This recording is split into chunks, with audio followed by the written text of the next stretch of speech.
On the recording. Matthew did it for me. Thank you. So we're here to discuss release 2 today of 2025. So getting started, business as usual. We are obviously recording this call. You will receive the recording and the slide deck via email. If you have any questions, feel free to raise your hand or pop your question in the chat. We'll obviously have question and answer period at the end as usual as well. So the agenda for today, we're going to touch on the Salesforce summer release to start. I'm going to talk about some entitlement enhancements, our new pre-registration instance record type, the waitlist automation, some skills enhancements, and then we'll just go over a couple little features and the bug fixes in this release. As always, we're starting off with our release presentation, so feel free to take this presentation back, review it, review the release notes that are attached to it. We anticipate this being available in Sandbox next week, so you'll have a little bit of a buffer period to review those release notes, and then should be ready to go in the next week. And then we encourage you to roll this out to Sandbox, test all those new features, and then reach out to your account manager when you're ready to go to production. So similar to our release cycle, we also wanted to bring everyone's attention to Salesforce's release cycle. So summer release rollout is starting in the next few weeks. So you will see that hitting your Sandbox. Their release notes are available. If you want to look at them, they're going to be linked in this slideshow, with summer going live May 16th. So this again is a staggered rollout. So if you need help figuring out when you will get those releases in your Sandbox and production, our support team can definitely point you to the spot where you can view that. And then release weekends, May 16th, June 6th, and June 13th for Salesforce Summer 25. So we do review the Salesforce release to make sure that there is no impact to Avocado. But with this release, there are a couple things we want to make everyone aware of. So while there is no impact to Avocado, we are built on the Salesforce ecosystem. So we understand you probably have some other things you might be doing in Salesforce. So we just wanted to highlight a couple things from this summer release that may or may not be impacting you. So we'll start with the features. Salesforce, again, continues to invest in flows. They've come out with really enhancing that flow experience in this release. So you're going to see a new flow creation experience, some more interactiveness to screen flows in Salesforce, and an improved debug panel if you are someone who creates flows. So a lot of effort spent there. Some areas of potential impact. They are retiring some API versions. Again, Avocado is up to date, no issues with your Avocado product. But if you have other API integrations or additional apps on Salesforce, it is probably worth you doing a quick check that those are going to work as expected once you get this in Sandbox. A couple UI changes to their Aura sites. So this will likely have a slight visual change to engage when you click on someone. That page will look a little different. It's very similar to how it currently looks, just buttons maybe on the center when before they were on the left. So just a little UI update to look for there. The biggest one we want to bring to everyone's attention is to verify your SAML integrations. So anyone who is using SSO or single sign-on, when you get this release in Sandbox, please go double check that your logins continue to work as expected. Again, Salesforce has assured us that this is low risk. We don't believe it to be a high risk, but again, we really want to avoid you not being able to log in when this hits your production environment. So please just double check once you get that in Sandbox that everything is working as expected. Additionally, Salesforce is enabling ICU locale formats. Quite a few of you already have this enabled. Again, no impact to Avocado, but if you are using other apps or other Apex code outside of Avocado, it's just best practice to double check that. All right, on to the Avocado features. So first thing coming up in this release is we've made some enhancements to entitlements. So we've brought them forward into the Avocado menu, as well as the ability to see them in the Avocado portal. So this really gives your clients and your frontline staff the ability to see that they have these amazing opportunities as part of their membership. So we know a common use case we see is that with my family membership, I'm offered 1 free wet program and 2 free dry programs a session. This really brings that to the forefront so that you can see those offerings. So what we've done is we've created a new field on the entitlement called distribution. This determines how you want that entitlement to be allocated. So if you select account, if I have a family membership and I give them 1 free swim lesson, 1 person on that family membership that could have 10 people is able to redeem that 1 free lesson. Alternatively, you can choose contact, where if I had 10 family members on my membership, 10 people can redeem 1 swim lesson. So again, just gives you the flexibility of if it's 1 for everyone on the membership or if it's 1 per person on the membership. And then we've also updated our supported groupings. So in addition to per session, you now have the option, which is none. You get 1 for all time, 1 per week, and 1 per day. So people who are using things like corp bookings or drop-in programs, I know there's been a request for the per week or per day entitlements. Additionally, you can now use entitlements to restrict people from registering programs. So if you want someone who has to have a certain membership in order to be able to book 1 swim lesson, you now can set those programs to entitlement only. They can still charge if need be, or you can give them for free. We didn't change that piece of the entitlement functionality. So a lot of functionality enhancements to the entitlements module. Additionally, for this release, this has been something we've been working on for a bit. We've created a pre-registration instance. So what this does is it gives you a separate record type. So currently we have requires registration and no registration required. We now are supporting pre-registration. So this is for things like I need to have a skills clinic before I know what program to put my gymnastics students in, or a swim clinic, or I have a very large childcare wait list. My intake process is years at this point. This is kind of a holding cell for those applicants before you send them to another program. So some features of this specific record type: you do not require a location or facility on this. You can leave it as all. So if you have multiple childcare branches, you just want 1 childcare wait list, that is something you can do with this. You do also not need to schedule these instances. They can run, we understand, wait lists for extended periods of time. They don't need a schedule with scheduled events. They do support rollover. So if every year you want to roll your childcare wait list over, that is something you can do. And we've added a requested start date field for this as well. So that one's pretty specific to what we envision childcare wait lists being. But basically what you can do is add a requested start date. This will get pulled through to your registration records, so you can see what day they're hoping to start their care.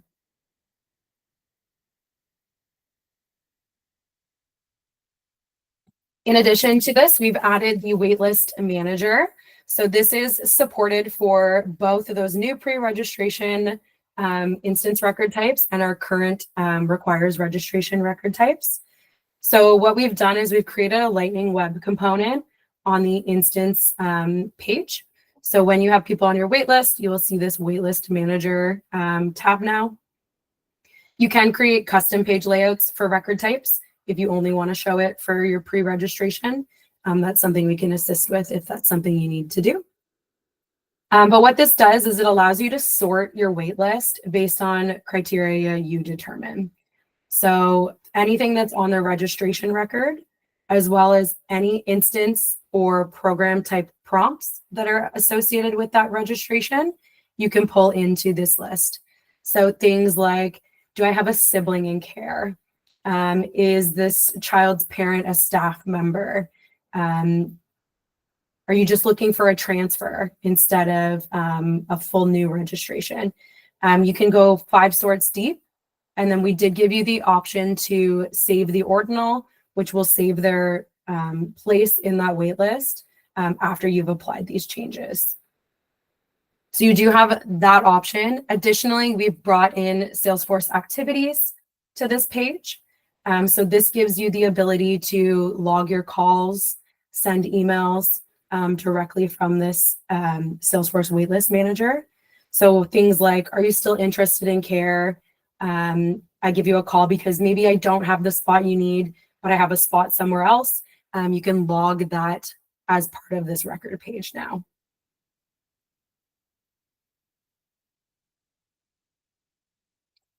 Additionally, as part of this waitlist manager, we've pulled some actions from the menu in, as well as incorporated some new actions.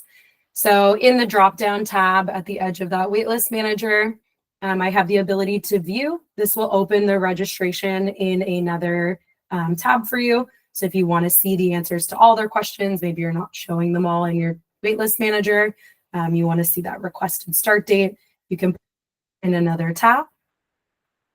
Additionally, if this is being used on a non-pre-registration instance and you have spots available, you can send the registration link. This works the exact same way as our current functionality in the Avocado menu. So it allows you to send that link with the expiry time that you set. And then finally, the last piece we added to this is the ability to send an offer. So 2 use cases we see you using this for. Sending it to that childcare wait list so that they can go and pay their enrollment fee, fill out their forms, move forward on that piece. Or I have a wait list where I know my esports camp is the most popular. It's not going to look like these people are going to get spots. Maybe I want to offer them a variety camp that week instead. So I can send them the offer to this other program as an alternative. And then you do have the option to choose whether or not you want that to remove them from the current list if they accept that offer. So we understand some cases they may want to stay on the wait list, or you as a business process might want to keep them on. In other cases, you might want to take them off as soon as they're in somewhere else.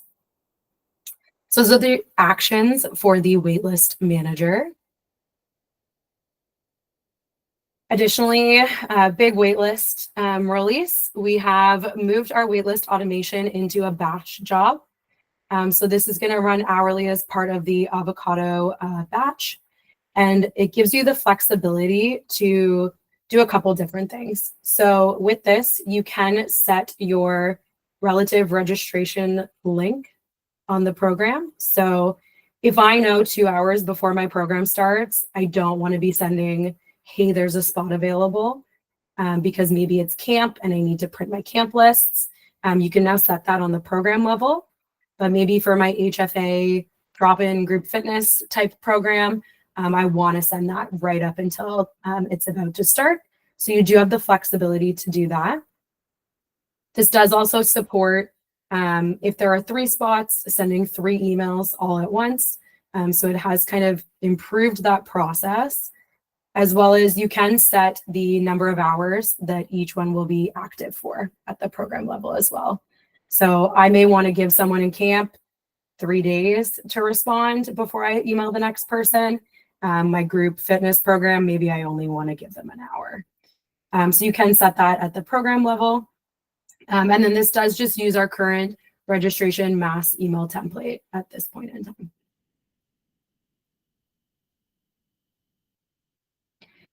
We made quite a few enhancements to the skills module as well in this release.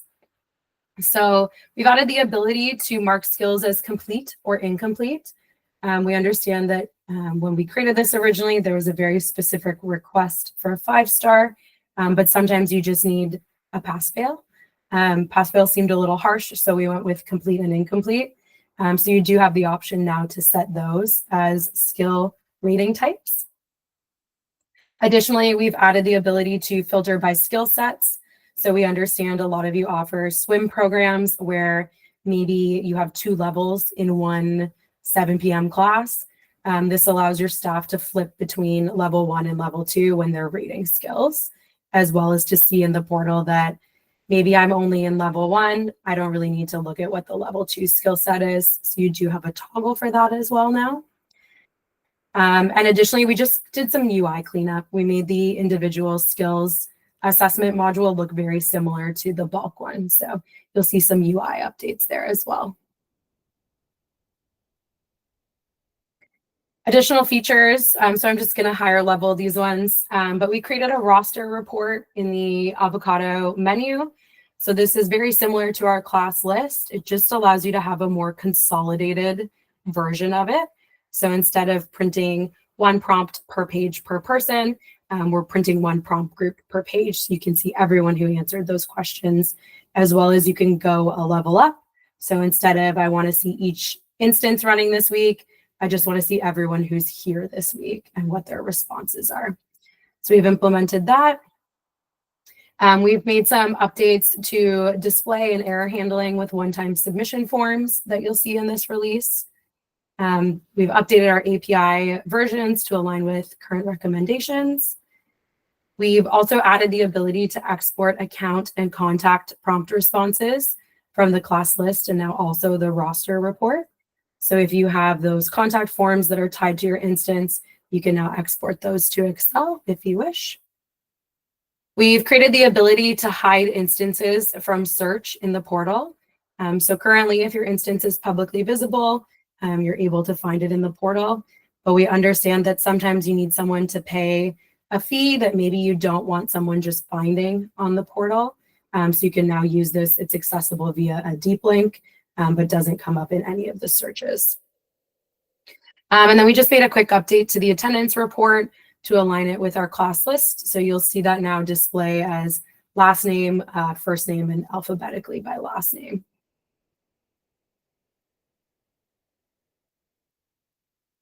A couple bug fixes. If we fixed an issue where birthdays with certain dates weren't showing in the Avocado portal, they're coming up as invalid.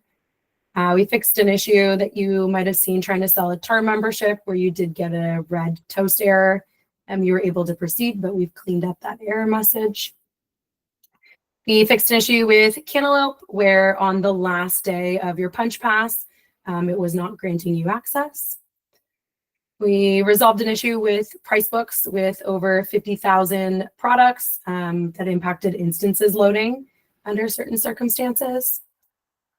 We added in a loading spinner when you complete the additional information modal in the Avocado portal, just to give you that visual representation that the form is being completed. We updated how membership cancellations with other as the cancellation reason work. So previously you would get different values stored. Now you will just have other stored. We've added a field that lets you see what staff typed in the box. So others just one pick list value. You have an additional field now to store that extra text information. And then we fixed an issue where memberships in a status of reserved were displayed in the Avocado portal. And then we fixed an issue where the checkout confirmation email wouldn't send with certain email configurations. So that's been resolved as well.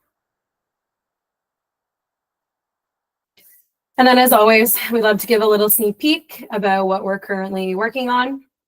So currently we're working on adding the ability to support multiple criteria within one price level for price groups. So if you have a senior and youth rate, anyone who's 0 to 8 or 65 plus can get this rate, and it just shows one price in the portal.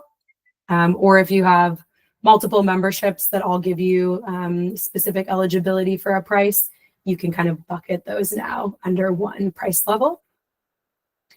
We're making some updates to holds for contacts who have member-only programs when they try to go on hold, but they have a program that requires them to have a membership.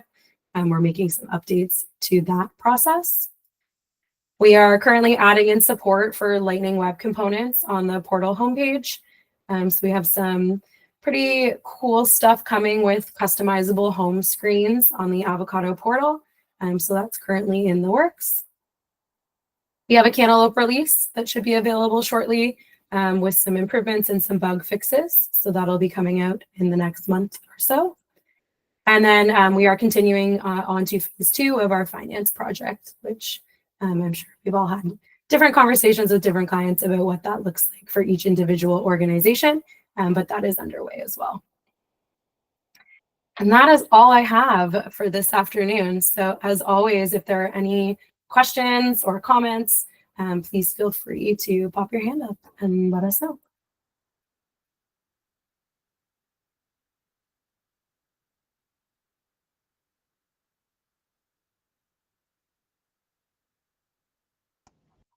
Quiet bunch.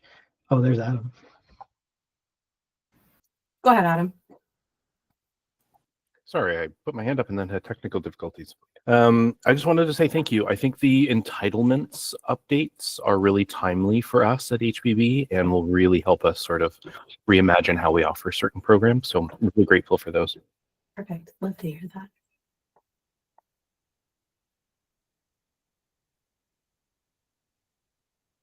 Anyone else got anything? Caitlin? Like a little bit more of a like how does this work kind of question. So maybe other people are using this as well and can speak to it. At the moment, we're not currently using contact and account forms, but you mentioned something about if you have a contact form linked to an instance. Is that possible to do? Yep. And does that change like how it prompts those additional information kind of collection questions when someone's registering for an instance? Yeah, so account forms, you would fill out once per account. Contact Great. Is once per contact. And then if I have an instance where, say I have swimming lessons and I have a contact form for, we'll just use a waiver or consent. I don't get asked that every single time. You will see it. It'll be pre-populated, even if I left the portal. So I fill it out in January. I come back in September for the same type of instance where it's mapped. I wouldn't have to fill that form out again as long as it's not expired. Does that, Matthew, go ahead? That is super lovely. I love that. Can you update us on some of the enhancements to make that smoother? Because if you haven't filled out a form, you've done a few things to make sure that it's clear you haven't filled out this form or need to fill it out again. Yep, so we've made quite a few changes to a couple places. One being my portal, my forms. We've really cleaned that up. So it shows up in orange if you have missing incomplete prompts. You can kind of visually see that a lot better now, as well as in the menu, programs and camps, registrations. You can now, with this release, see any forms that are incomplete. So we currently have the button to allow you to send form reminder. We've given you the visual of Caitlin's form's incomplete, but Rachel's isn't, so that I know Caitlin's going to get an email. And does that mean then if it's a contact form tied to like an instance that they've never filled out before, and I'm like looking at my registration list, can you still send that like reminder to complete your prompts from it? Wow, this is like such stunning functionality. Thank you. I know that this has probably existed for a long time, but it's exciting to see how that works. That's awesome. Azim mentioned that he's been using it in the chat, and I think we'd be remiss if we didn't say that he was one of the leaders in getting us to where we are with that. So thank you, Azim.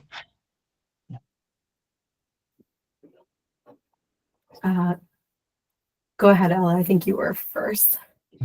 Well, in line with the forms, so when they see that they're missing a form, is there an easy way for them to go into that form and fill it out other than clicking on my accounts, forms, find the form, scroll through the list of forms and select the one that they have to fill out?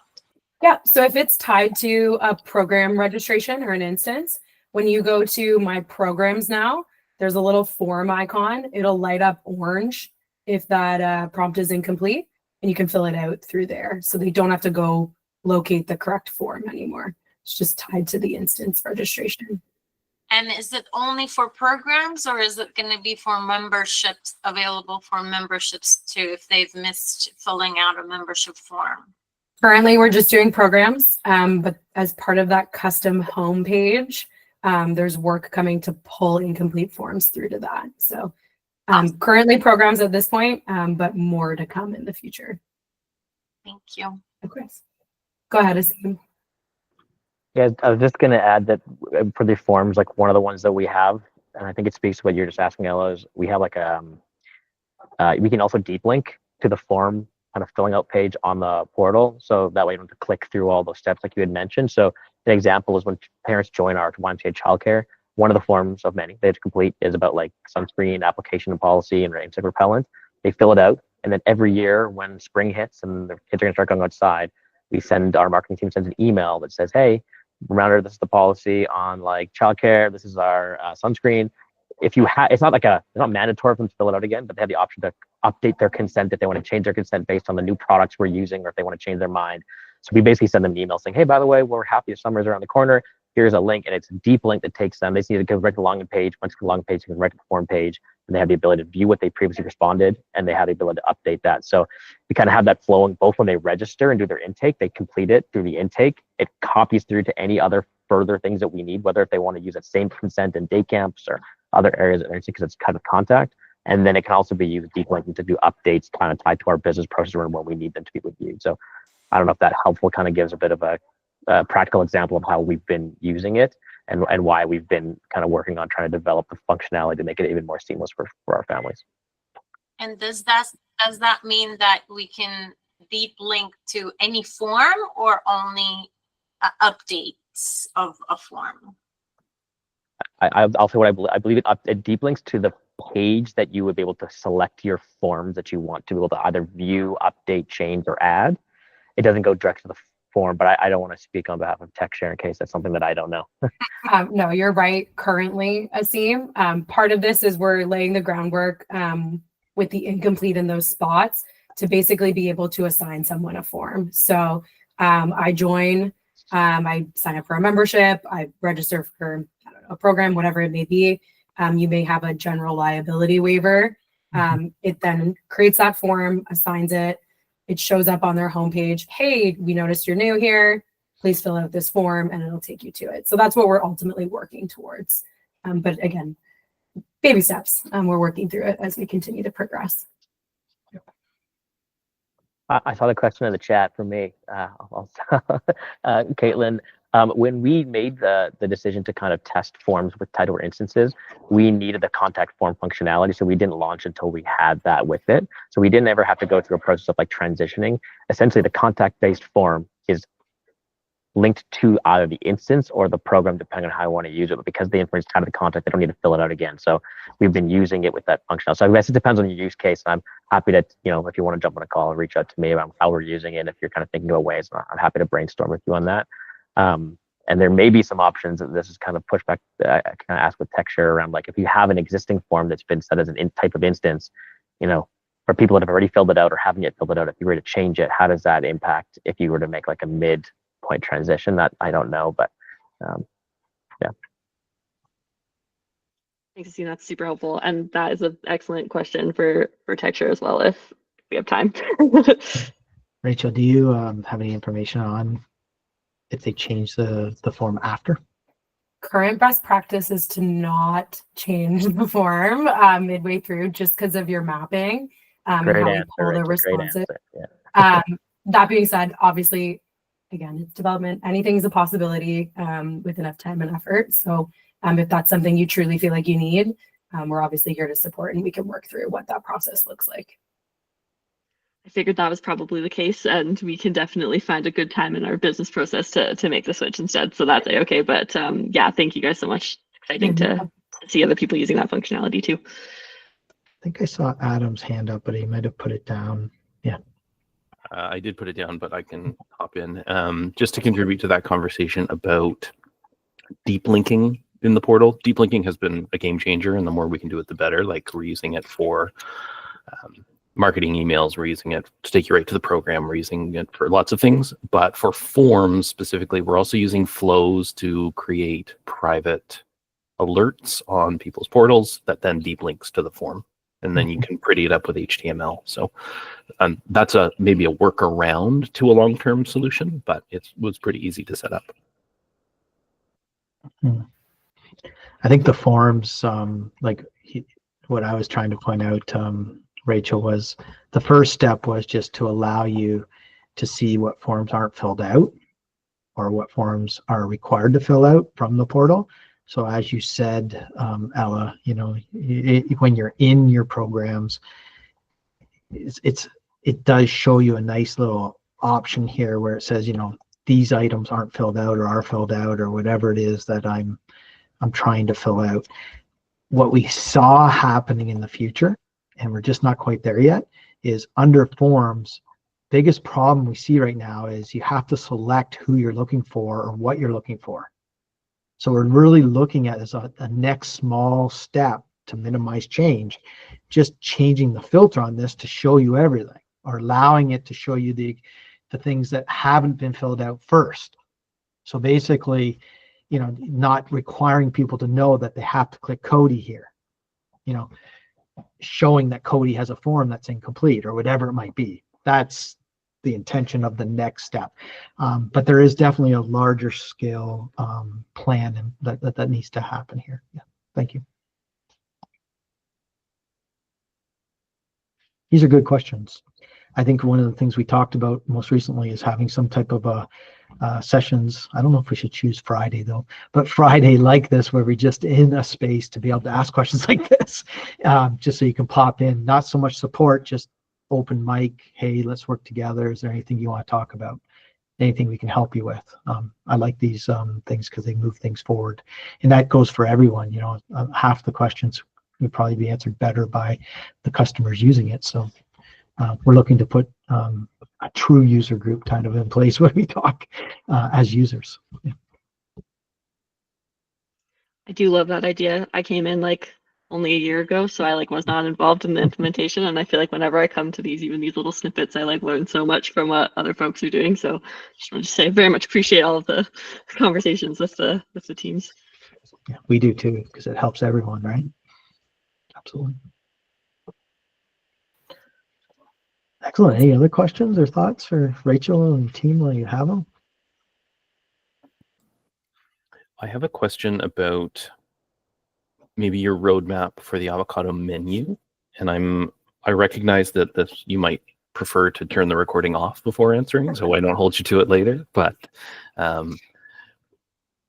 even in this presentation, you're showing your enhanced waitlist functionality, and it's on a Lightning page where you're able to be a little more modular with the functionality.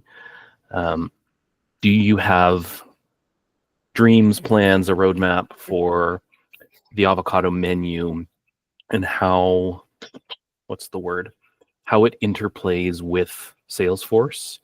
Because that's, as we understand better what Salesforce can do and we lean into it more heavily as a CRM, that's becoming a bottleneck. As much as we require all that Avocado functionality, that's how we administer our business processes. So I'm just wondering what the sort of Avocado menu 2.0 might look like, and if that's a discussion that you've even started. Do you want me to take it? Am I allowed to take it? Okay. Of course you're allowed. So obviously I'm going to use my political here, not committing to anything right now in this call since it's still being recorded. But with the changes we're making on the portal, with adding the Lightning Web components, the functionality we are using to do that allows you to interject Lightning Web components anywhere where you normally use Apex code. So anywhere where we currently use code, you can basically interject a Lightning Web component.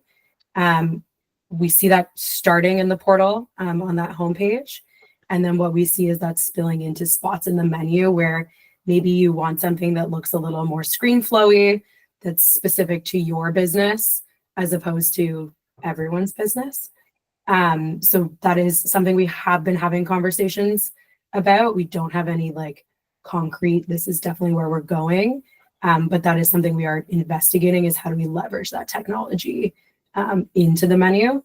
Obviously, there's a couple specific spots I think make sense to start it. You can kind of see with the instance waitlist manager that we started kind of going between the two a little more. That's something we imagine continuing or pulling that component the other way. So yes is the short answer. Nothing concrete yet, but definitely dreams and on the roadmap of where we see this being interjected in the future. And if you have Adam specific spots where you're like, I really need it here, please let me know. Send me an email. If I could add one thing, and that would be that I think that there's a quick low-hanging fruit that we've been looking at that might provide a lot of the value with a little bit of effort. And that is, if you have, and don't get caught up on my page view here, please, but if you have a page view or a standard way you want to see this in Salesforce, you already have these abilities to go into Avocado menu from here, and adding more of those to the core, let's say 5 functions you're going to use, I think is a middle path.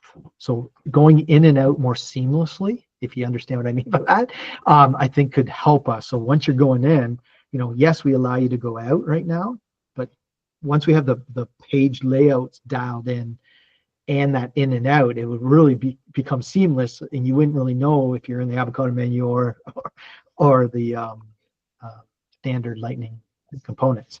I hope that kind of makes sense what I'm trying to say, but that doesn't require us to do much. It just requires us to orchestrate the buttons and the security. I might have gone too far there, but that's Vic, you have your hand up. Yeah, and a quick question about the waitlist management, particularly that send offer button. I'm really excited about. How flexible is that with the content that's going in there, like that you can see? Like, how much can we modify? So we did just do V1 as an email template with supported merge fields. The other piece obviously being you could use the native Salesforce activity on that page for your communications leading up. But that is V1. V2 could be some sort of integration with like Mango if you want the ability to like customize that template or edit the template within the manager. So we wanted to get it out and get people kind of starting using it. So semi-flexible in the sense that you have the template and you can pull your merge fields from like your registration records if you need to. But yeah, not totally flexible in the sense that I can't really change it from one person to the next. Yeah. Okay. Yeah, that should. Thank you. Yeah, no problem. Anyone else got anything?